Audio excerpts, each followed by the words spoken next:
बिस्मिल्लाहिर्रहमानिर्रहीम। अब तक हम 8 तख्तियाँ पढ़ चुके हैं अल्हम्दुलिल्लाह।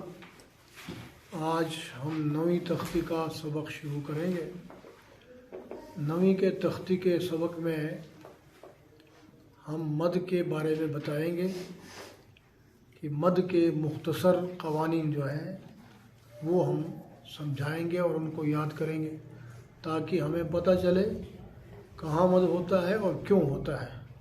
जब ये कायदे याद होंगे तो हमें पूछने और किसी से रहनुमाई लेने की ज़रूरत नहीं पड़ेगी, हमें ख़ुद पता चल जाएगा मद कहाँ होता है और क्यों होता है। बात समझ में आ गई जी।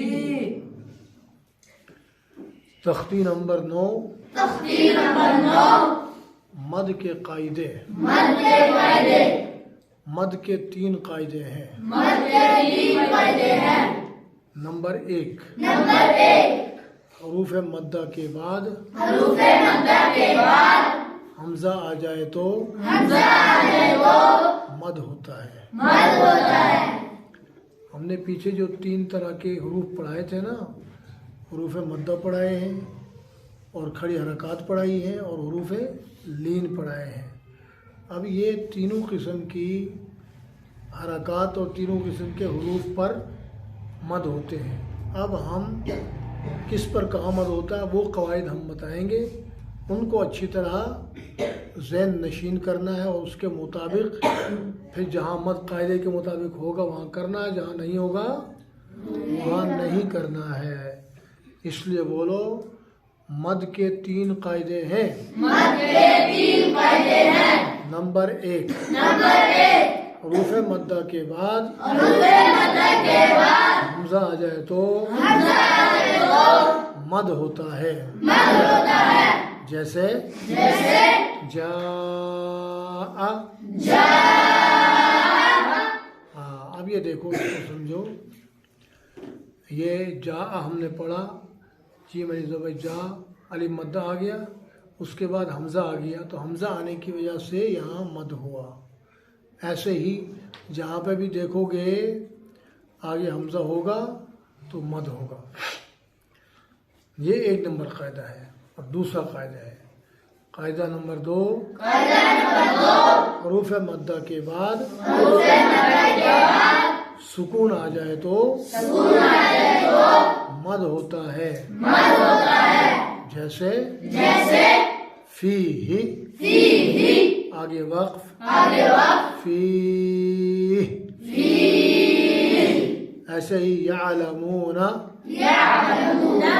आगे वक्फ यअलमून। नंबर 3 हरूफ लीन के बाद सुकून आ जाए तो मद होता है। जैसे खौफुन, आगे वक्फ खौफ। अब समझो हमने क्या बताया था, खड़ी हरकत को 1 अलिफ के बराबर खींच कर पढ़ेंगे और हरूफ मद्दा को भी 1 अलिफ के बराबर पढ़ेंगे। और हरूफ लीन के बारे में क्या पढ़ा था, बगैर खींचे, बगैर झटका दिए नरमी से पढ़ेंगे। अब हरूफ लीन पर वक्फ होने की सूरत में वो फिर खींचा जाएगा, उस पर मद होगा। हरूफ मद्दा और खड़ी हरकत तो बग़ैर वक्फ किए भी 1 अलिफ के बराबर खींचे जाते हैं, मगर उनके बाद हमज़ा आ जाए या सुकून आ जाए तो मद होता है। अच्छा, अब हमज़ा की भी 2 किस्में हैं, सुकून की भी कई किस्में हैं, वो अपने मकाम पर समझाएंगे। इसलिए अभी बस इतना अच्छी तरह याद रखना है, ये जो कवायद बताए हैं इनको अच्छी तरह याद रखना है। अमूमी तौर पर आम लोग जो तजवीज़ के कवायद से वाकिफ़ नहीं होते हैं, वो जो ऊपर निशानी लगी होती है उसको मद समझते हैं। वो कहते हैं कि मद आ गया इसके ऊपर, उनको कायदे का नहीं पता होता, निशानी को वो मद समझते हैं। वो निशानी मद नहीं है। बात समझ आ रही नहीं आ रही जी? मद होता है कायदे के मुताबिक और मद कहते हैं खींचने को। मद किसको कहते हैं? खींचने को, लंबा करने को, दराज करने को मद कहते हैं। तो वो होता है कायदे के मुताबिक, बग़ैर कायदे के मद नहीं होता, और बग़ैर कायदे के हम किसी को खींचेंगे तो वो गलत होगा। कायदे के मुताबिक जो होगा वो ठीक होगा। इसलिए इन बातों को अच्छी तरह ज़हन में रखना है। तो वो जो हुरूफ मद्दा के बाद हमज़ा आने की वजह से ऊपर निशानियाँ लगाते हैं ना, वो निशानियाँ सिर्फ नासमझों को समझाने के लिए है। जहाँ ये निशानी लगी है वहाँ खींचना है। उस निशानी का नाम मद नहीं है। मद कायदे के मुताबिक खींचने का नाम मद है। तो जो लोग यूँ पढ़ते हैं जीम अलिफ मद ज़बर जा, हमज़ा ज़बर आ जा आ, ये गलत है। जीम अलिफ ज़बर जा, बोलो जीम अलिफ ज़बर जा, हमज़ा ज़बर आ, हमज़ा ज़बर आ। यहाँ पर अब इसको खींचेंगे और हम ये बताएंगे कि अलिफ मद्दा के बाद हमज़ा आ गया, इसलिए मद। ये कायदा, ये तरतीब है। आज क़वाइद को समझ लो ताकि आगे पढ़ने में आसानी होगी। अब एक मरतबा फिर पढ़ो तरतीब के साथ। तख्ती नंबर 9,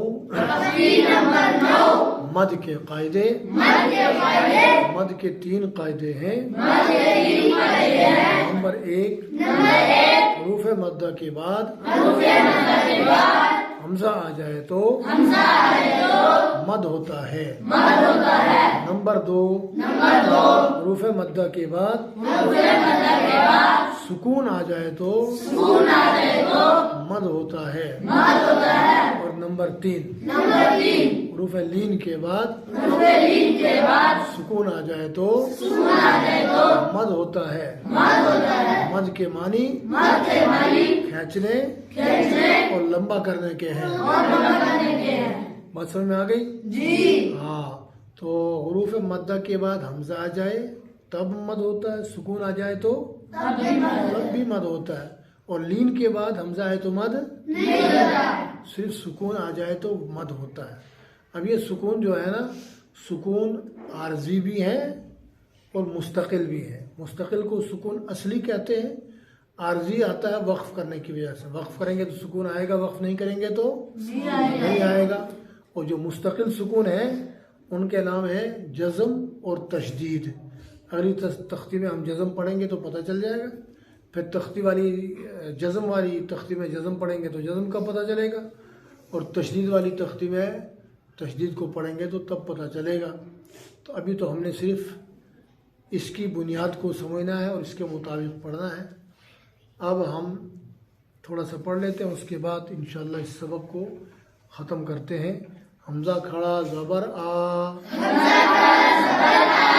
मीम ज़बर मा, आ मा, नून ज़बर ना, आ माना, आगे वक़्फ़, आमन। हमज़ा खड़ा ज़बर आ, वाव खड़ा ज़बर वा, आवा।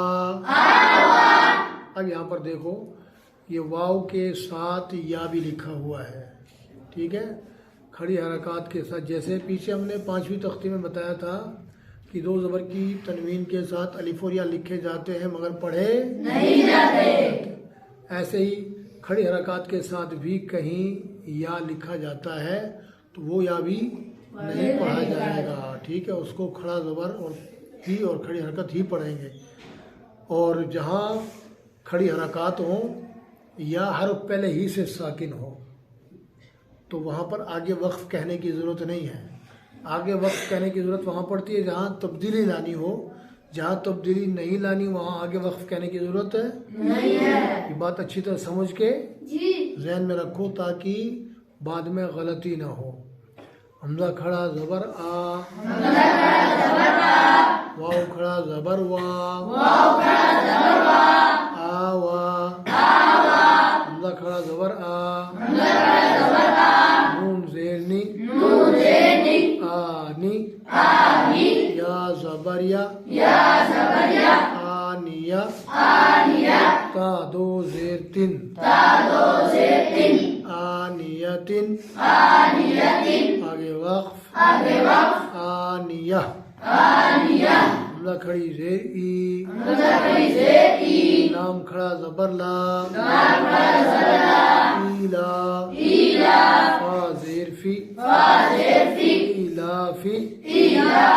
अब यहाँ गौर करो, लाम के ऊपर खड़ा ज़बर है, खड़ा ज़बर के बाद आगे हम वक्फ करेंगे तो फिर यहाँ पर खड़ा ज़बर चूँकि अलिफ मद्दा है इसलिए यहाँ पर मद होगा।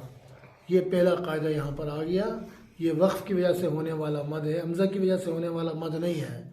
इलाफी आगे वक्फ इलाफ अलिफ मद्दा के बाद सुकून आ गया इसलिए मद हुआ। हमज़ा या ज़बर आई नून ज़बर ना आगे वक्फ। अब गौर करें, यहाँ पर या लीन आ गया, या लीन के बाद वक्फ करेंगे तो सुकून आएगा इसलिए यहाँ पर लीन का मद होगा। ठीक है, आईना आगे वक्फ आईन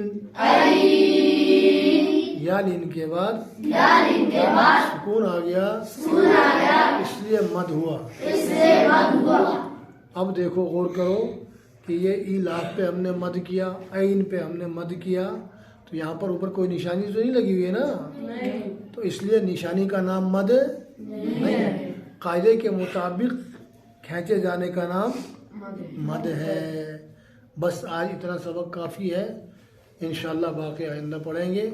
अल्लाह करीम हमें और सारी दुनिया के सारे मुसलमानों को अपना पाक कलाम समझकर पढ़कर अमल करने की तौफीक अता फरमाए।